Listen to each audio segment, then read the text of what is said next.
गरीब दर्जी देवरानी की घास की रजाई और कपड़े। पारुल सिलाई की मशीन पर सिलाई करते हुए कहती है, जेठ जी, सांझ ढल गई है और अभी तक अर्जुन जी घर पर नहीं आए हैं। चिंता मत करो, कहीं ना कहीं काम ढूंढ रहा होगा, आता ही होगा।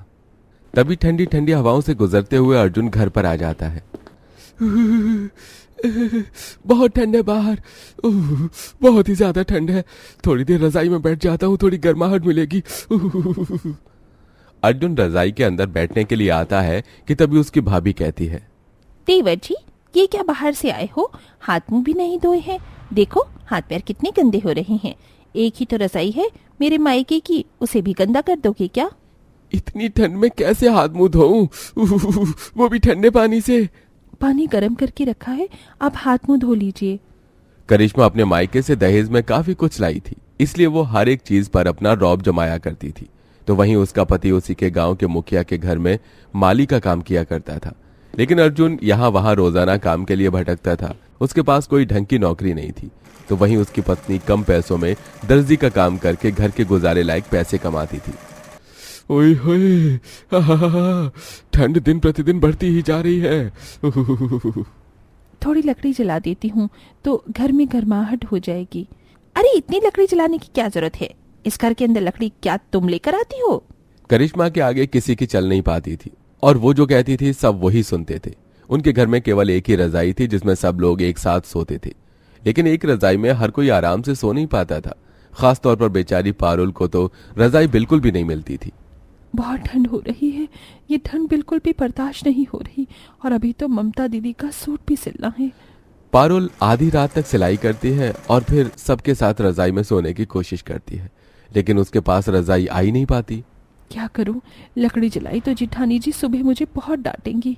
एक काम करती हूँ, अपनी ही साड़ी को ओढ़कर सो जाती हूँ। उस बेचारी को फटी पुरानी हल्की सी साड़ी क्या ही ठंड रोकती। उस प्रकार उसे गरीबी में रोजाना गुजारा करना पड़ रहा था। वहीं जेठानी अपने पति के पैसे का घमंड दिखाकर घर के सारे काम भी उसी से करवाती है।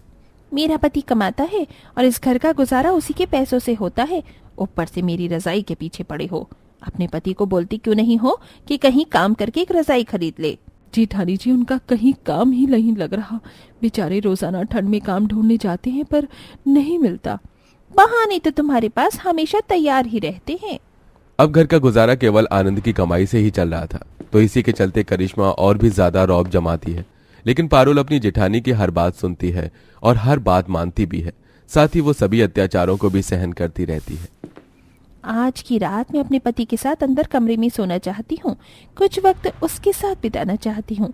अब हम दोनों पति पत्नी हैं, तुम लोगों के चक्कर में हमें यहाँ तुम लोगों के साथ सोना पड़ता है। कोई बात नहीं भाभी, हम बाहर सो जाएंगे, आप अंदर भैया के साथ सो जाओ और ये रजाई भी ले जाओ। इधर रजाई करिश्मा अपने मायके से लेकर आई थी, इसलिए वो हफ्ते में 4 दिन तो अपनी रजाई लेकर अपने पति के साथ अपने कमरे में ही सोती है। इसी बीच पारुल गर्भवती हो जाती है, जिसके चलते उसे ठंड और लगती है। सारा दिन घर के काम करने के बाद रात को सुकून के 2 पल नींद भी नहीं आ पाती, क्योंकि मेरे पास रजाई नहीं है। मैं अभी काम ढूंढ रहा हूँ, जैसे ही मुझे काम मिल जाएगा मैं हमारे लिए एक रजाई लेकर आऊंगा। अर्जुन ऐसा कहने के बाद अपनी पत्नी पारुल के साथ वहीं बाहर सो जाता है। रात भर ठंडी हवाओं के चलते उन्हें नींद नहीं आती। ठंड से बचने के लिए पारुल अपनी साड़ी का ही इस्तेमाल करती है। अगले दिन अर्जुन काम ढूंढने के लिए निकल जाता है, तो वहीं गर्भवती पारुल भी सिलाई की मशीन पर सिलाई कर रही होती है, लेकिन धागा खत्म हो जाता है। धागा खत्म हो गया है, मेरे पास तो पैसे भी नहीं है। देखती हूँ क्या पता लीलावती काकी मुझे थोड़े धागे उधार दे दे। पारुल ऐसा सोचकर लीलावती की दुकान के लिए निकल जाती है। रास्ते में उसे कुछ लोग घास को काटकर अपने घर की छत पर लगाते हुए नजर आते हैं, तो कुछ घास के ऊपर सोते हुए दिखते हैं। लोग अपने घर की छत पर घास क्यों लगा रहे हैं? चलो, ये लोग तो गरीब हैं, घास पर सो रहे हैं। क्या पता इनके पास बिस्तर ना हो, लेकिन दिखने में गरीब तो नहीं है। एक बार पूछ कर देखती हूँ। भाई साहब, आप सभी इस घास पर क्यों सो रहे हो? क्या ये घास आपको गर्माहट दे रही है? सही कहा तुमने, घास बहुत गर्म होती है, इसलिए हम उसका इस्तेमाल कर रहे हैं। हम पर सोने के बाद जरा भी ठंड नहीं लगती इस पर। अगर लगती है तो हम थोड़ी घास अपने ऊपर लगा कर सो जाते हैं। ये सुनकर पारुल बहुत खुश होती है। ये तो बहुत अच्छी चीज है, हमें भी रात को बहुत ठंड लगती है। आज मैं भी घास काट कर लेकर जाऊंगी। पारुल लीलावती की दुकान से उधार पैसे लेने के बाद यहाँ वहां घास ढूंढती है, लेकिन उसे कहीं भी घास नहीं मिलती, जिसके चलते वो मायूस होकर घर आ जाती है। हे भगवान, पूरे गांव में कहीं घास ही नहीं मिली, अब मैं क्या करूं? तभी आनंद अपने मालिक के घर से बोरे में भरकर घास लेकर आता है। जेठ जी, इसके अंदर क्या है? मालिक के गार्डन में बहुत बड़ी बड़ी घास हो रही थी। उन्होंने काटने के लिए कहा था। फेंकने जा रहा था पर कहीं कूड़ेदान नहीं मिला तो घर ले आया। कल जाते हुए फेंक दूंगा। घास का नाम सुनते ही पारुल बहुत खुश होती है। क्या कहा जेठ जी? सच में ये घास है? देखिए, इसे फेंकना मत, मुझे इसी की तो तलाश थी। पारुल अपने जेठ को घास फेंकने से मना कर देती है और उसे फैला के बैठ जाती है। घास बिछाने से अच्छा है कि मैं घास की ही रजाई बना लूं, जिसे मैं रात को ओढ़कर अपने पति के साथ सो सकूं। लेकिन रजाई बनाने के लिए मेरे पास तो कोई कपड़ा भी नहीं है। तभी पारुल की नजर उसकी साड़ी पर पड़ती है, जिसे वो हर रोज रात को ओढ़ कर सोती है। एक काम करती हूँ, अपनी साड़ी को चारों तरफ से सिलकर इसके अंदर ही घास लगा लेती हूँ और इसके बाद मेरी रजाई तैयार हो जाएगी। लेकिन मैं इसे सिलाई की मशीन पर तो सिल नहीं पाऊंगी, मुझे रजाई को सुई से सिलना होगा। इस तरह पारुल दिन रात मेहनत करती है और थोड़ी थोड़ी घास लगाकर अपनी साड़ी से एक रजाई तैयार करने की कोशिश करती है। 3 दिन बाद बड़ी मुश्किलों से वो एक बहुत गर्म रजाई बना पाती है, लेकिन इस दौरान उसकी जेठानी की तबीयत खराब हो जाती है। आई, हाँ, मेरे सिर में दर्द हो रहा है, मुझे बहुत ठंड लग रही है।